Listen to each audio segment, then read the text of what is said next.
안녕하세요. 안녕하세요. 네, 안녕하세요. 몇 기세요, 근데? 저 28기. 28기면 네. 지금 몇 학년인 거지? 저 2학년입니다. 2학년이요. 저랑 18살 차이네요. 이름이 양승원. 네. 저는 장천이고, 저는 10기고 불어과예요. 저는 28기 영어과입니다. 아, 영어과 공부 잘했나 보다. 전 불어과, 영어과 떨어졌거든요, 저. 하여튼 뭐, 오늘 여기 온 저를 부른 이유가 저희 명더외고 졸업하신 선배님으로서 네. 이제 직업 인터뷰를 하려고 오시게 되었습니다. 네. 뭐 근데 학교 학생들이 지금 궁금해하는 건 사실 변호사로서의 직업에 대한 궁금함보다는 입시나 이런 거 아닐까? 네. 그렇죠? 그냥 뭐 궁금한 거랑은 상관없이 그냥 변호사에 대해서 물어보는 거야. 네. 알겠어. 그러면 네. 질문 네, 질문하세요. 할까요? 하세요. 네. 뭐 여기 있지만 네. 해주세요. 혹시 명더외고에서 네. 하셨던 활동들 중에 진로에 가장 도움이 되었던 것은 무엇이라고 생각하시나요? 무슨 활동을 하세요, 근데 지금? 저는 일단 동아리 활동 동아리 활동 네. 뭐예요? 이제 저는 방송부 방송부예요? 또 하고. 그럼 도움이 되겠다. 방송 쪽이 꿈이에요? 아직 그거는 생각 중. 생각 중. 네. 저는 활동을 저 위드라고 그 있어요 지금도? 네, 보컬 동아리. 네, 그거 했었고 아크라고 농구하는 동아리 2개 했었거든요. 근데 사실 뭐 제 진로에 도움이 됐다고 말하기는 조금 어렵죠. 뭐 사실 그 노는 동아리였는데. 그래서 뭐 솔직히 말해도 되는 거죠? 네. 이거. 없어요. 진로에 도움이 되는 활동 없었어요 저는요. 변호사로서 뭐 송사에 고등학교 때부터 휘말릴 일도 없고 뭐 그러니까 없었죠 사실은. 네. 그래도 동아리 활동 열심히 하세요. 그럼 다 친목도 도모 다 되고 하는 거니까. 네, 그렇죠? 네. 네. 또 이제 학창 시절 명더외고에서 이제 했던 활동 중에 가장 기억에 남는 거는 기억에 남는 거? 꼭 동아리가 아니어도. 동아리 아니어도. 네.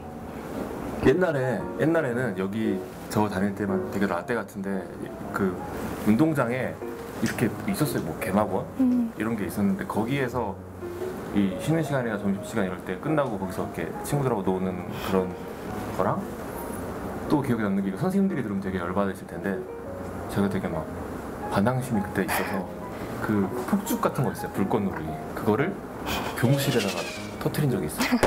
너무 화가 나는 일이 있어서 불만을 표현하고자 그런 일이 있었는데 죄송합니다 선생님. 왜 그렇게 하셨는지 여쭤봐도 될까요? 매일 야자할 수 없잖아요 솔직히. 하기 싫은 날도 있을 거 아니에요. 그러면 제가 이제 그날 하기 싫었어요. 근데 하기 싫은 날이 좀 많긴 했지만 그날 하기 싫어서 나갔다 들어오다가 걸린 거예요. 근데 진짜 너무 심하게 맞은 거예요 제가. 그래서 너무 화가 나는 거예요. 나 이렇게까지 맞을 행동을 내가 한 건가? 공부 뭐 내가 해서 내가 대학 못 가면 내 책임인 거지 왜 나 이렇게까지 때리는지 너무 열받는 거예요. 그래서 제 친구랑 방구탄이라고 혹시 알아요? 네, 들었는데.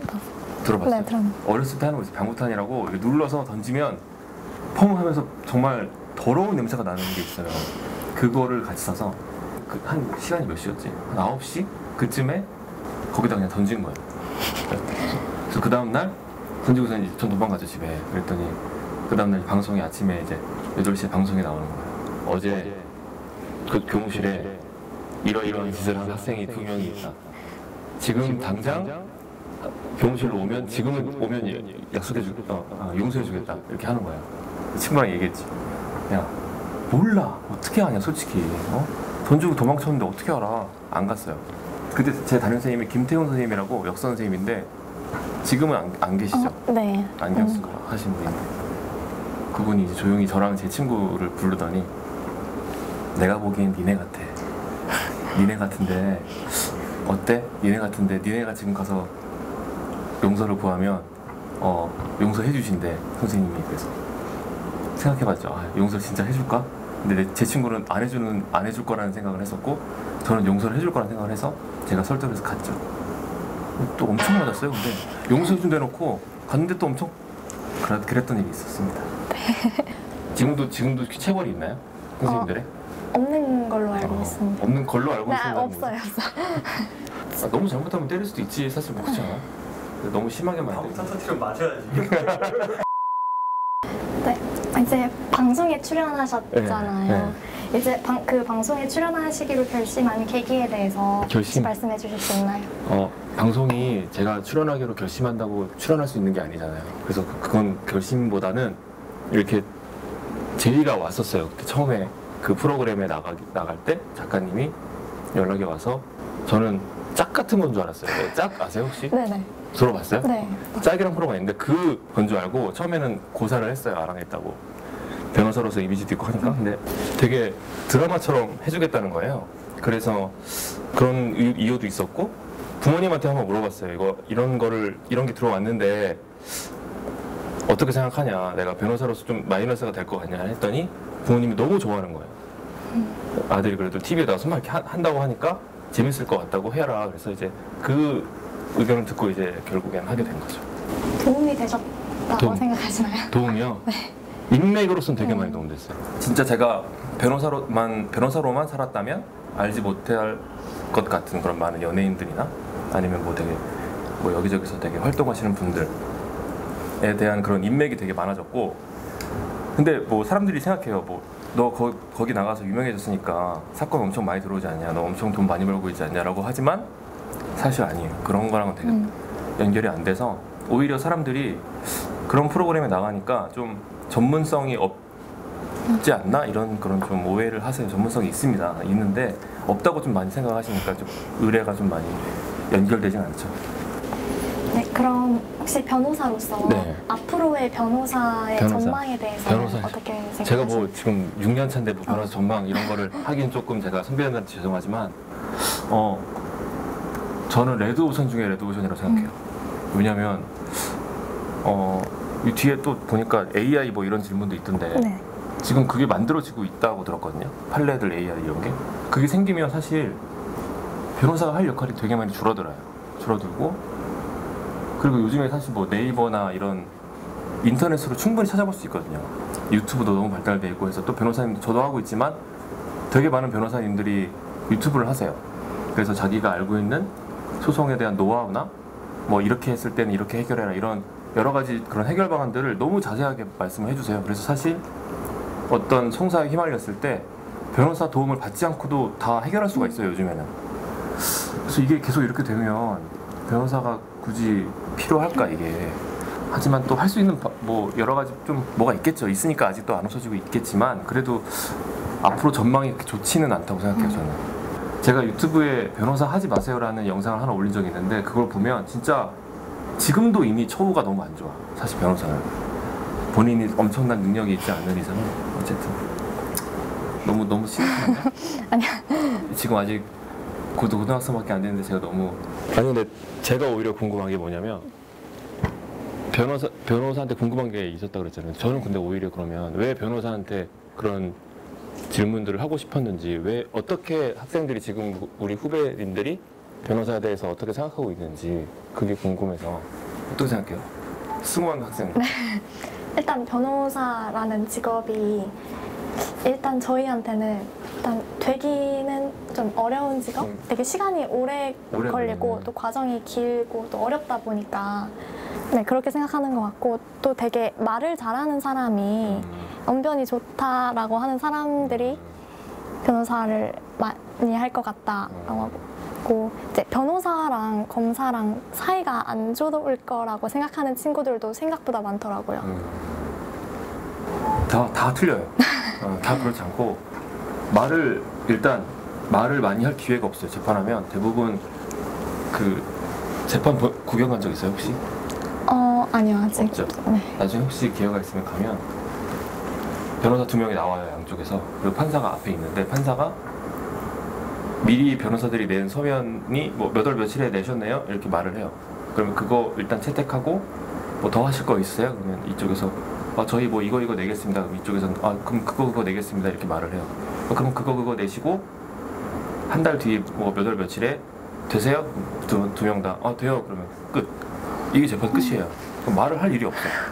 사실 변호사가 뭐 재판에서 드라마에서는 뭐 막 나와가지고 이 있습니다 뭐 어쩌고저쩌고 이러잖아요. 말할 일이 전혀 없고 그냥 다 앉아서 이것만 하는 거예요. 사실 그래서 말을 뭐 잘하고 이런 거는 크게 필요 없다. 그리고 검사랑 사이가 안 좋지 않아요. 물론 검사만 그렇게 생각할 수도 있죠. 변호사가 되게 알아서 뭐 잘 하는 걸 수도 있지만 어쨌든 표면적으로는 안 좋지 않아요. 되게 뭐 친한 검사도 저도 몇 명 있는데 되게 그냥 저는 불편하지만 되게 편하게 잘 대해주더라고요. 그래서 사이 좋아요. 전공이 원래 법대가 아니라고 하셨는데 네. 이제 변호사가 되려고 하신 특별한 계기나 법대에 가신 계기? 이유가 있을까요? 저는 원래 신문방송 했었어요. 대학교 때 신문방송 전공했는데 그래서 아나운서나 기자를 하려고 되게 준비를 했었어요. 언론고시반에도 갔었고. 근데 시험을 처음 봤는데 떨어진 거예요. 무슨 어떤 신문사에 시험 봤는데 그러면서 기자 선배들 제가 이제 신문방송학과니까 선배들이 기자나 아나운서가 많잖아요. 와서 이제 얘기를 하는데 너무 거만한 거예요. 또 아는 기자들이 또 뭐 이거 잘라주세요. 되게 안 좋은 이미지가 생긴 거예요. 그런 와중에 취업은 해야 될 거 아니에요. 근데 전 그냥 일반적인 회사 가는 게 너무 싫었어요. 뭘 해야 되지? 그런 와중에 누군가 로스쿨을 추천했고 그냥 자연스럽게 그렇게 준비하게 됐고 간 거예요. 근데 뭐 이렇게 말하면 되게 로스쿨 쉽게 들어간 이렇게 오해할 수 있어요. 근데 그건 아니고 마음을 먹고 핸드폰도 없앴고 머리도 삭발했어요. 삭발하고 아무것도 안 하고 로스쿨 준비만 1년을 했어요. 1년을 하고 그렇게 해서 들어간 거기 때문에 절대 쉽게 들어가지는 않았다는 거. 네. 그 변호사로서 이제 변호사의 이제 직업의 장점이나 매력은 매력. 네, 무엇이라고 생각하시는지. 이렇게 많은 분들이 이제 의뢰를 하러 오시잖아요. 오실 때 진짜 표정부터 뭐 분위기가 너무 어두워요. 본인의 큰 문제가 앞에 있으니까. 사실 살면서 사람들이 송사에 휘말리는 게 그렇게 많지 않을 거 아니에요. 네. 얼마나 겁나고 무섭겠어요. 근데 그런 때 와가지고 뭐 저한테 상담을 하거나 뭐 사건을 진행을 해서 어떻게든 뭐 해결을 보거나 끝이 나고 나서 그 좀 홀가분한 모습 그리고 좀 좋아하시는 그런 표정이나 모습이나 이런 걸 볼 때 보람이 좀 있다는 거. 그런 게 이제 좀 매력 중에 하나고 또 하나는 약간 배우들 있잖아요. 배우들이 여러 가지 캐릭터로 살면서 그 자기가 모르는 분야에 대해서 이렇게 좀 연기를 하면서 살잖아요. 변호사도 약간 비슷해요. 여러 가지 사건들을 하면서 그 사건마다 다 다르고 좀 이렇게 그 사건마다 특색이 있을 거 아니에요. 근데 그런 것들을 좀 공부하면서 여러 가지 분야에 좀 많이 알 수 있게 되는 그런 장점도 있어요. 이제 아까 변호사라는 직업에 대해서 잠깐 언급을 해주셨는데 이제 AI 시대에 변호사로서 직면하게 될 위험은 무엇이라고 생각을 하시는지. 네, 아까도 말씀드렸지만 저는 근데 변호사보다 판검사가 더 위험할 것 같아요. AI가 나타나면. 왜냐면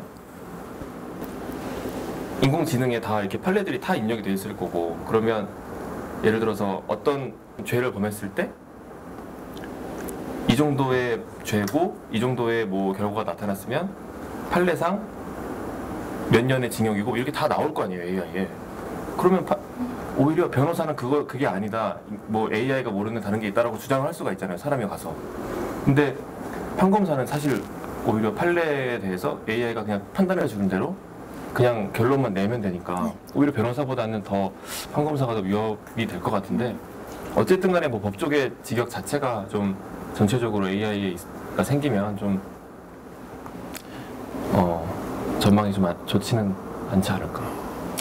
근데 저도 변호사로서 되게 우울하긴 한데 AI 반대합니다. 왜 생기는지 모르겠어요. 이제 마지막 질문인데요. 벌써? 네. 되게 궁금한 게 없나 보다. 벌써 끝나. 그 혹시 변호사나 네. 법과 관련된 직업을 꿈꾸고 있는 명더외고 학생들이나 혹은 네. 다른 학생들에게 조언 한마디만 해주신다면. 드라마 보면 네. 변호사나 이런 사람들이 되게 막 엄청 좋은 옷을 입고 항상 뭐 좋은 바에 가서 술이나 마시고 있고 일은 안 하면서 돈을 엄청 벌고 있고 이런 모습들만 나오잖아요. 그런 거 보면서 변호사 하고 싶다는 사람 되게 많은 것 같아요, 생각보다. 근데 그게 실제로는 처음에 이제 변호사가 되자마자 처음 받는 월급 제가 받았던 게 150만 원이었어요. 수습 월급이. 근데 그 150만 원을 받기 위해서도 이력서를 한 50장 정도 넘게 썼거든요. 근데 이런 열악한 상황이 있는데 그런 것들은 몰라요, 사람들이. 그리고 소수의 정말 잘 나가는 변호사 1% 정도의 그런 사람들의 모습만 보고 나도 막연히 그냥 변호사가 되면 저런 모습으로 살겠지. 저도 똑같았어요. 저도 변호사 되기 전에 되면 뭐 나도 뭐 몇 억씩 벌면서 막 벤츠 타고 다니면서 술이나 맨날 마시고 막 이렇게 생각했는데 진짜 이건 아니야. 너무 경쟁이 심하고 벌써 변호사가 한 4만 명 넘었을 텐데 그런 거 얼마나 경쟁이 심하겠어요 사실. 그렇기 때문에 그런 거 생각하지 마시고 정말 변호사가 되고 싶다, 뭐 판검사가 되고 싶다 그러면 좀 투철한 그런 책임감이나 좀 어떻게 사회에 내가 이바지하고 싶다던가 아니면 도움을 많이 주고 싶다던가 약자한테 이런 마음이 있어야만 하는 거고, 정말 뭐 내가 내 안위를 위해서 내 돈을 위해서 해야겠다 이런 생각이 있으시면 지금부터 꿈을 버리시라고 말씀을 드리고 싶어요. 오늘 인터뷰 해주셔서 너무 감사드리고 네, 마지막으로 재학생들에게 하실 말씀 있다면 한 말씀 해주세요. 네. 본인들은 모를 거예요. 지금 제일 행복한 시기라는 걸. 지금 본인들은 모르고 있을 텐데 제가 생각했을 때도 이 고등학교 안에서 솔직히 우리 고등학교가 다른 고등학교 좀 하고 좀 다르잖아요. 좀 대학교 같은 문화도 있고 되게 좋은 문화들이 많은데 지금 이 재학하고 있는 이 순간에 최선을 다해서 공부 좀 덜해도 재밌게 같이 친구들하고 잘 지냈으면 좋겠어요. 뭐 이 정도? 네, 감사합니다. 수고하셨습니다. 네. 아니 근데 뭐 되게 금방 끝났네. 네. 그거 한번 입어보고 싶으셔도 없어요 혹시? 그거? 네, 준비되어 있습니다. 또 있어 또? 네, 준비되어 있잖아요. 알겠습니다. 한번 입어보고 그러면은 저도 한번 옛날 학생 때의 느낌으로 한번